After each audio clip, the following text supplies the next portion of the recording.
My name is Juan Pablo Sarmiento. I work at Florida International University Extreme Events Institute in Miami, Florida. I'm going to have a conversation about a key message. Risk-informed policies backed by political leadership, sustained funding, and based on accurate, timely, relevant, interoperable, and accessible data are key to ensuring that the most vulnerable are not left behind.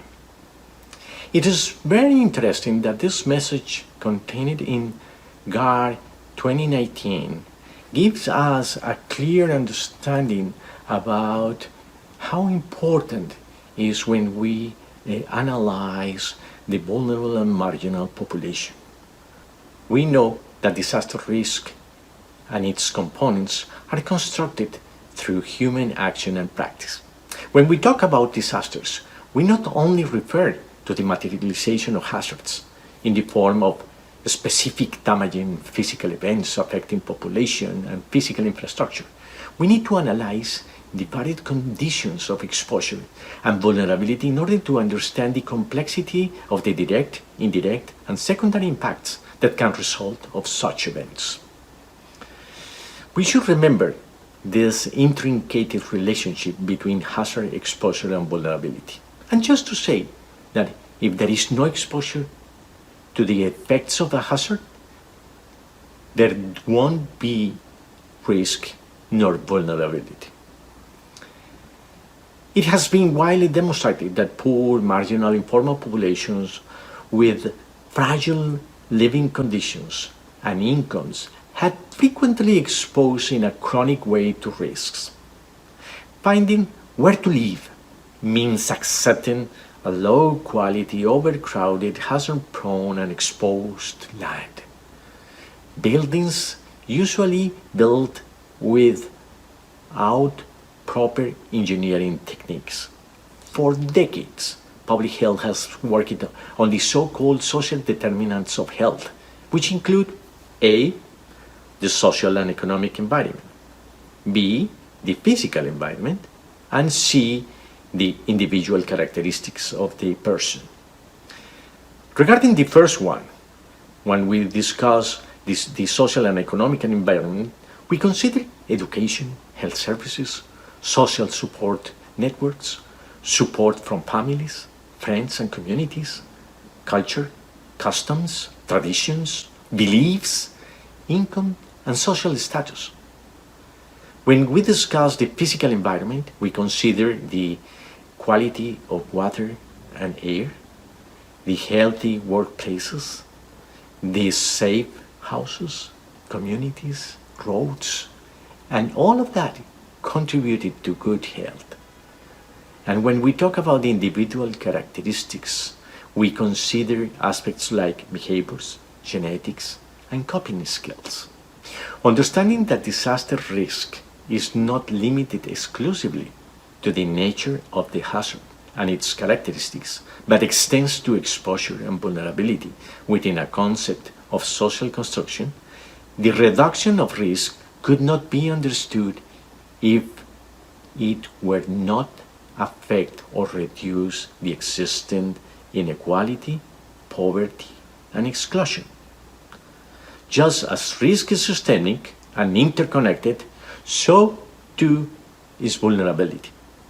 So while disasters magnify the existing social inequalities and further disadvantages to those who are already vulnerable, vulnerability is not a function of poverty alone.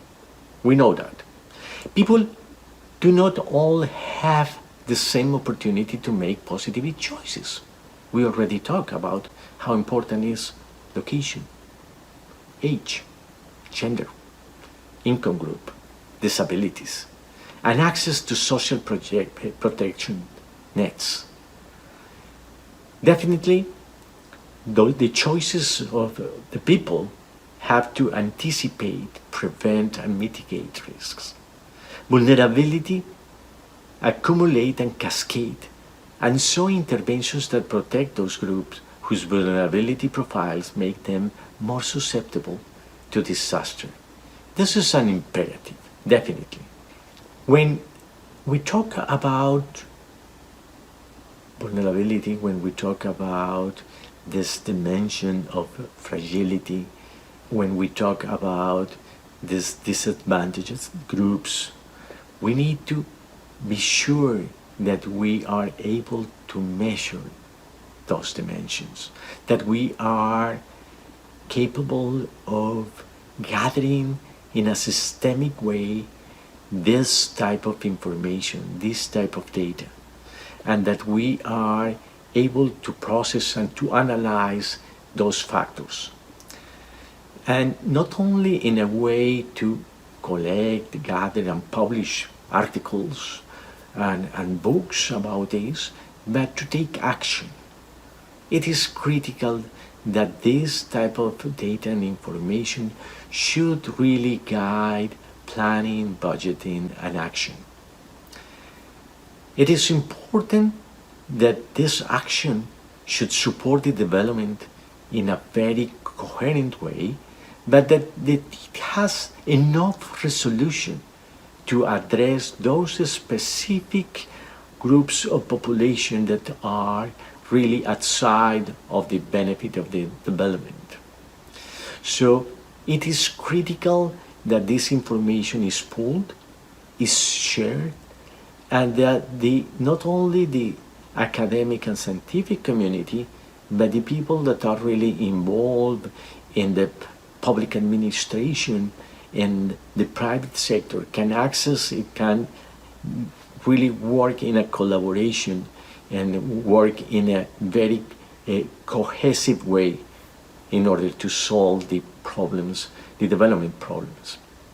A recent study on DRR projects carried out in informal settlements in various Latin American and Caribbean countries showed the benefit of sharing information, and not only information on the project, on the methodological approaches, and on the outputs and outcomes of the project during the project cycle.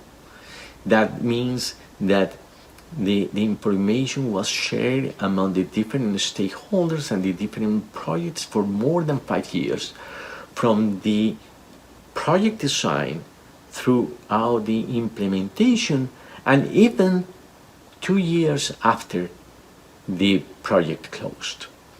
So the importance of this is that the study showed the need to balance physical and social interventions, to match individual and collective needs, and to satisfy the expectations in order to be assured that projects address the common good.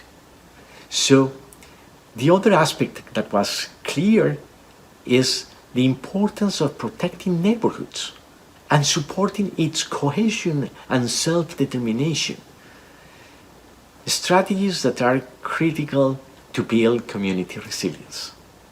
In response to the daily challenges experienced in informal settlements, those projects show that there is a possibility to contribute to social mobilization, to collectively overcome obstacles such as poverty, marginalization, insecurity, and despair.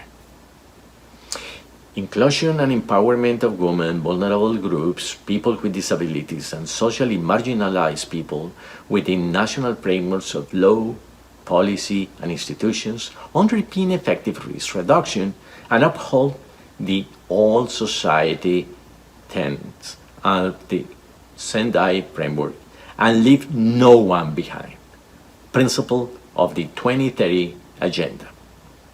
People must be put at the center in order to not only gather information, to inform decisions and change the way that we are planning and implementing our development projects, programs, and addressing the development objectives proposed in this 2030 Agenda. Thank you.